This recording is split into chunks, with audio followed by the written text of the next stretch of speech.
میرا جینا میرا مرنا الہی تیری خاطر ہو۔ جب ایمان والی عورت دنیا سے جاتی ہے 500 فرشتے اسے لینے آتے ہیں، بارات بن کے آتے ہیں، 500 فرشتے لینے آتے ہیں۔ حضرت اسرائیل علیہ السلام ریشمی جنت کا رومال لے کر آتے ہیں، گلدستے لے کر آتے ہیں، اور یہ فرشتے تحفے تحائف لے کر آتے ہیں، اور اللہ تعالیٰ اس کی آنکھوں سے پردے ہٹا دیتا ہے، اس کو جنت کی نعمتیں دکھاتا ہے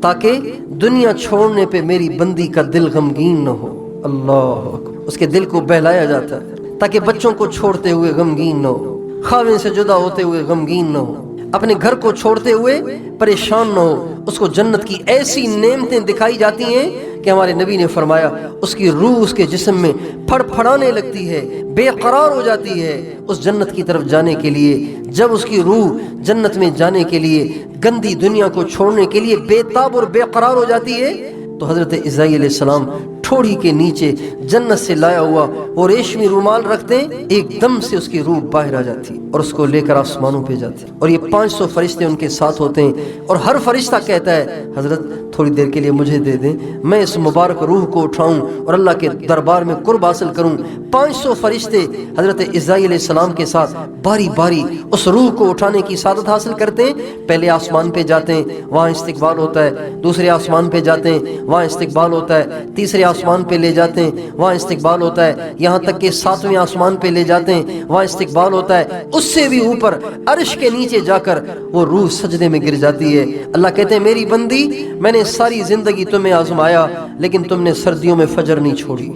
تم نے کبھی مال کو اپنی ملکیت نہ سمجھا، میرے نام پہ تم نے خرچ کرنے میں کبھی بخل نہیں کیا، تم نے پردے کے ذریعے اپنے وجود کو چھپایا، اپنی نگاہوں کو پاک رکھا، اپنے کانوں کو پاک رکھا۔ آج جا ایسی جنت میں جہاں کوئی دکھ، کوئی تکلیف، کوئی پریشانی نہیں، اور پھر اس کو ہمیشہ ہمیشہ جنت میں داخل کر دیا جاتا ہے۔ آج ہمیں دنیا کی رنگینیاں اچھی لگ گئیں اور ہم جنت کو بھول گئے، سارا دن بس دنیا کی فکر لگی رہتی ہے، گھر ایسا ہو، کپڑے ایسے ہوں، ڈنر سیٹ ایسا ہو، ٹیبل کرسی ایسا ہو، فرنیچر ایسا ہو۔ ہر تقریب کے لیے ہماری عورت کو الگ جوڑا چاہیے۔ جس کو جنت کا یقین ہو وہ ایسی نہیں ہوتی، جس کے دل میں موت کا یقین ہو، جس کے دل دماغ پہ ہر وقت موت کا منظر چھایا رہتا ہو، وہ یہ نہیں کہتی کہ اگلی تقریب کے لیے اگلا جوڑا چاہیے، اگلی تقریب کے لیے اگلا جوتا چاہیے، وہ یہ نہیں کہتی، وہ کہتی ہے گزارا کرنا ہے۔ اما عائشہ رضی اللہ عنہ فرماتی ہیں میرے پاس ایک کرتا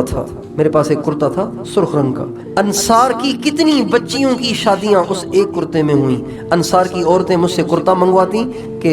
ام المومنین میری بیٹی کی شادی ہے، آپ چند دن کے لیے کرتا مجھے دے دیں تاکہ میں اس کو اس میں رخصت کر لوں۔ وہ کرتا پہنا کے اس دلہن کو رخصت کر دیا جاتا، پھر وہ کرتا اتار کے واپس بھیج دیتی اما عائشہ کے پاس۔ کپڑے، جوتے، گھر، فرنیچر،